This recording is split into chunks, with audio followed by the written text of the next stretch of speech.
남북 관계가 경색된 상황에서도 한반도 평화와 통일을 위한 교회의 노력은 이어지고 있습니다. 국제 어린이 양육기구 컴패션은 코로나 이후 4년 만에 북한 사역에 협조하는 교회들을 초청해 평화 통일을 향한 한국 교회의 사명을 재확인했습니다. 오요셉 기자입니다. 올해로 북한 사역 10년을 맞이하는 컴패션이 한국 교회와 함께 한반도 복음 통일의 길을 모색했습니다. 컴패션은 지난 2013년부터 164개 교회와 협력해 북한 어린이 사역을 위한 전인적 양육 프로그램 개발과 사역자 훈련에 힘써오고 있습니다. 컴패션 서정인 대표는 한국 전쟁 당시 전쟁 고아를 향한 사랑의 손길이 지금의 컴패션과 한국 교회를 만들었다며 북한 사역은 사랑에 빚진 한국 교회의 사명이라고 강조했습니다. 근데 북한이 연후에 이 준비를 한다 그러면 기다릴 수가 없는 한국 교회죠. 몇 년 전만 하더라도 마치 북한이 열리듯이 달려듭니다. 지금은 마치 북한이 전혀 안 열릴 거라는 생각으로 멀리합니다.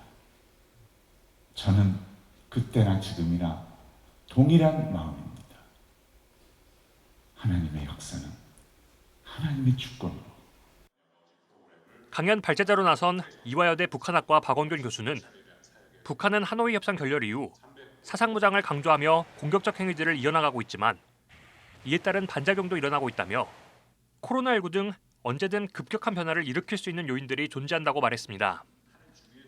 박 교수는 특히 남북 간의 차이를 좁히지 못한 채 통일이 된다면 통일은 축복이 아닌 저주가 될 수 있다며 북한을 가슴으로 알아가기 위한 관심과 노력이 필요하다고 강조했습니다.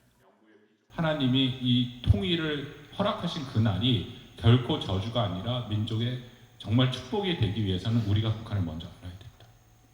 근데 여러분, 북한을 머리로만 알면 저희가 될까요?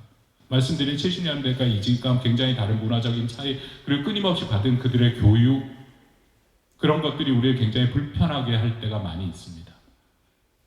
그렇지만 하나님의 사랑을 받고 복음을 전해받은 우리는 그들 있는 그대로의 그들의 모습을 볼 수 있다는 거죠. 평가하지 않고.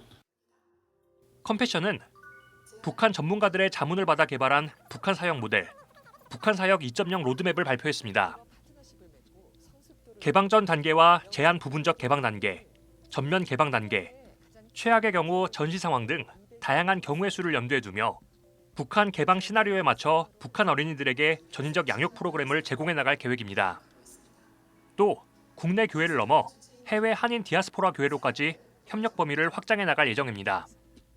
컴패션은 다음 세대의 경우 통일 필요성에 대한 인식이 현저하게 낮아지고 있다며 한국 교회가 식지 않는 마음으로 복음 통일의 동력을 유지해 나가는 것이 가장 중요하다고 강조했습니다. 이어 호국 보훈의 달인 오는 6월엔 북한 사역 주간 캠페인을 진행하고 각 교회에 북한 상황을 알리는 세미나와 소그룹 교재, 개인 묵상집 등을 제공할 예정이라며 북한 사역을 향한 한국 교회의 관심과 참여를 당부했습니다. CBS 뉴스 오요셉입니다.